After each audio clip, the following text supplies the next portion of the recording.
Bismillahirrahmanirrahim. Assalamualaikum warahmatullahi wabarakatuh.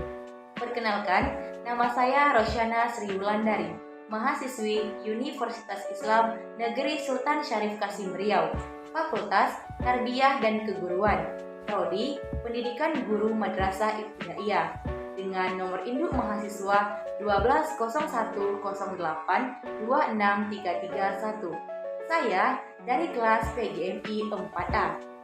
Tujuan saya membuat video ini adalah untuk memenuhi tugas ujian akhir semester dengan mata kuliah Filsafat Pendidikan Islam dengan dosen pengampu Ibu Herlini Pustikasari, SSMPDI, yang terdiri dari 5 soal pertanyaan esai. Kata eksistensialisme diambil dari kata eksistensi yang terdiri dari 2 kata, yaitu eks yang artinya keluar dan sistensi yang berarti berdiri atau timbul.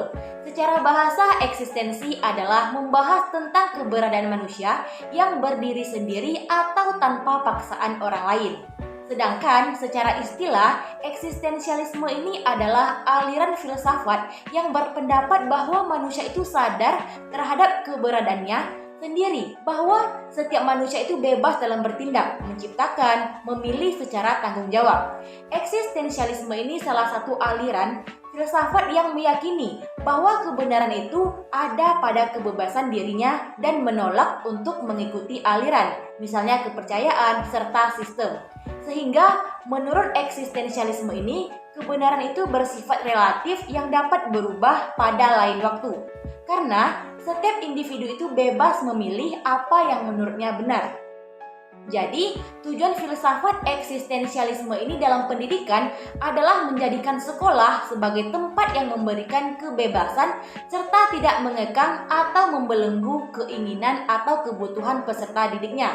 Karena kedudukan guru dalam aliran ini sebagai fasilitator yang membimbing siswanya dalam proses belajar mengajar, yang dimana kurikulum yang dirancang berpusat pada peserta didik dan individualistik. Jadi, cara seorang pendidik atau guru mengeksistensikan dirinya dalam proses pembelajaran pada zaman sekarang ini yaitu misalnya di dalam kelas dalam pembelajaran seni budaya. Seorang pendidik ini memberikan kebebasan kepada peserta didiknya untuk mewarnai atau menggambar sesuai dengan selera peserta didik tersebut. Tetapi kebebasan di sini pendidik harus tetap mengawasi, membimbing, dan mengarahkan peserta didik tersebut. Tidak boleh asal memberi kebebasan saja kepada peserta didik tersebut. Dan juga misalnya contoh lain, seorang pendidik membawa peserta didiknya untuk belajar di luar kelas, misalnya dalam pembelajaran IPA. Nah, pendidik itu memberikan kebebasan kepada peserta didik untuk menemukan misalnya macam-macam bentuk daun, tetapi pendidik tidak boleh lepas tangan dalam memberikan kebebasan tersebut. Pendidik harus tetap mengawasi dan mengarahkan peserta didik tersebut, sebagaimana fungsi dari guru itu agar tujuan pembelajaran bisa tercapai. Perlu kita ketahui terlebih dahulu bahwa aliran rekonstruksionisme ini berasal dari kata konstruk yang berarti menyusun, sedangkan rekonstruk yang berarti menyusun kembali. Nah, jadi rekonstruksionisme ini adalah salah satu aliran filsafat pendidikan yang modern. Aliran rekonstruksionisme ini selalu menyusun setiap perubahan zaman. Aliran rekonstruksionisme ini menekankan bahwa sekolah merupakan agen perubahan dan harus berpartisipasi dalam masyarakat sosial.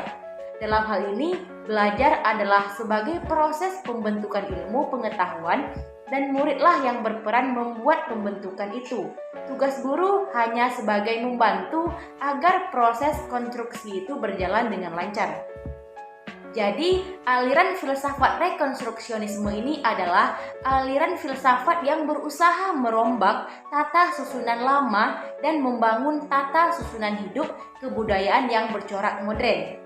Aliran filsafat pendidikan ini menganggap bahwa pendidikan adalah salah satu bidang yang sangat berperan penting dalam menghadapi permasalahan dunia.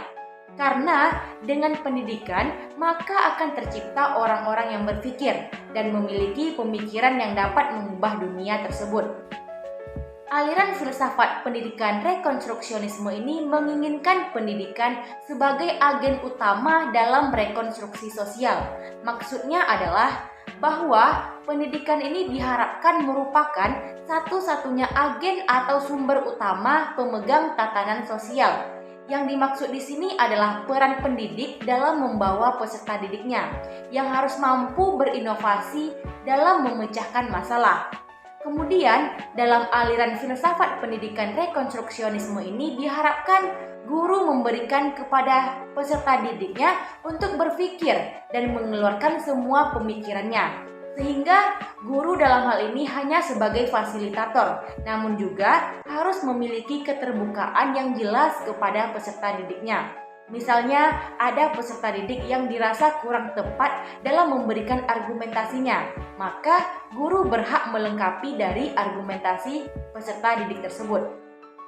Tetapi pada zaman sekarang, sebagian besar pendidikan di Indonesia belum mencerminkan pendidikan rekonstruksionisme. Walaupun ada juga sekolah-sekolah yang telah menerapkan hal tersebut. Jika filsafat pendidikan rekonstruksionisme ini menginginkan sekolah sebagai agen perubahan sosial dan sekolah menerapkan sistem demokratis, namun pada kenyataannya sekolah belum bisa memenuhi hal tersebut. Metode pembelajaran yang diterapkan dalam kelas masih teacher-centered approach, atau guru sebagai objek atau pusat pembelajarannya. Guru menyampaikan materi dengan ceramah dan siswa hanya mendengarkan guru berbicara.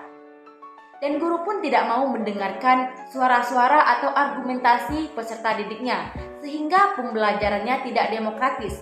Akibatnya, sekolah menjadi pencetak orang-orang yang pasif, yang tidak tanggap terhadap permasalahan luar. Jika nantinya saya menjadi guru MI atau SD, maka mata pelajaran yang akan saya pilih yaitu mata pelajaran Pendidikan Agama Islam atau PAI. Kenapa? Karena dalam aliran perennialisme ini memandang bahwa tujuan utama pendidikan adalah untuk membantu siswa dalam memperoleh dan merealisasikan kebenaran abadinya. Karena dalam aliran ini menilai bahwa kebenaran itu bersifat universal dan konstan, maka jalan untuk mencapainya adalah melatih intelektual dan disiplin mental peserta didik tersebut. Maksudnya begini, bagi aliran perennialisme ini, pendidikan memiliki peran penting dalam proses peradaban manusia untuk mengembalikan kondisi manusia pada zaman modern yang penuh krisis ini pada kebudayaan zaman lampau yang dianggap telah cukup ideal dan telah teruji kebenarannya. Maka dalam pembelajaran pendidikan agama Islam ini, seorang pendidik atau guru mengajarkan bagaimana cara disiplin yang benar dan baik. Karena pada zaman sekarang atau zaman modern ini, banyak sekali peserta didik yang kurang pemahamannya tentang bagaimana cara disiplin yang baik dan benar tersebut. Maka dari itu, dalam aliran perennialisme ini, pendidik harus bisa memberikan pemahaman kepada peserta didik bagaimana cara disiplin yang benar dan baik itu sebagaimana pada zaman lampau yang telah cukup ideal dan teruji kebenarannya. Karena dalam hal ini, dengan mempelajari pendidikan agama Islam, peserta didik dapat mengetahui bagaimana cara orang zaman lampau menerapkan disiplin yang baik dan benar. Maka dari itu, dengan adanya pendidikan, seorang pendidik atau guru bisa mengarahkan peserta didik atau muridnya untuk mengetahui kebudayaan atau tata cara disiplin yang baik menurut zaman lampau terdahulu. Karena dalam aliran perennialisme ini beranggapan bahwa tradisi itu sangat dipandang sebagai prinsip-prinsip yang abadi dan akan terus mengalir sepanjang sejarah manusia. Nah, maka dari itu, dengan pembelajaran pendidikan agama Islam tentang bagaimana cara disiplin yang baik dan benar akan dapat mempengaruhi peserta didik dalam sejarah hidupnya. Terpuji Terpujilah wahai engkau ibu bapak guru. Namamu akan selalu hidup dalam sanubariku. Semua baktimu akan kuukir di dalam hatiku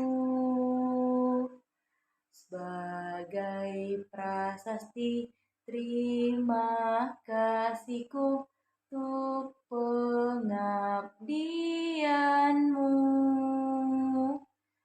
Engkau sebagai pelita dalam kegelapan. Engkau laksana embun penyejuk dalam kehausan. Engkau patriot, pahlawan bangsa, tanpa tanda jasa. Perlu kita ketahui terlebih dahulu bahwa Ibnu Khaldun melihat bahwa pendidik atau guru harus paham dengan karakter anak-anak di kelas. Pemikiran Ibnu Khaldun dipakai sampai sekarang ini. Contohnya, semisalnya saya menjadi guru fikih dan saya telah membuat silabus untuk pembelajaran yang akan saya ajarkan besok paginya. Dan di dalam silabus tersebut, saya menerapkan metode praktek sholat kepada peserta didik tersebut. Dan ketika praktek sholat berlangsung, peserta didik tidak dapat seutuhnya untuk menerapkan praktek sholat tersebut. Misalnya, kurang lancar dalam pembacaan niatnya. Nah, disitulah peran guru harus bisa mengontrol atau memahami karakter setiap peserta didik tersebut. Dengan adanya peserta didik yang tidak bisa atau tidak memahami bacaan niat tersebut, maka seorang guru harus bisa membenarkan atau memberikan pemahaman bagaimana cara membaca niat sholat yang baik itu dengan benar.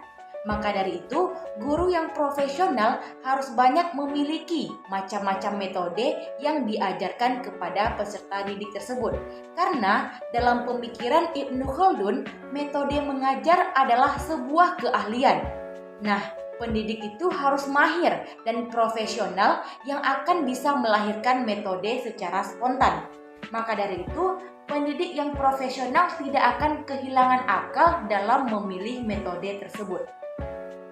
Baiklah, itulah jawaban dari soal ujian akhir semester dengan mata kuliah Filsafat Pendidikan Islam. Lebih dan kurang saya mohon maaf. Wabillahi taufiq wal hidayah. Wassalamualaikum warahmatullahi wabarakatuh.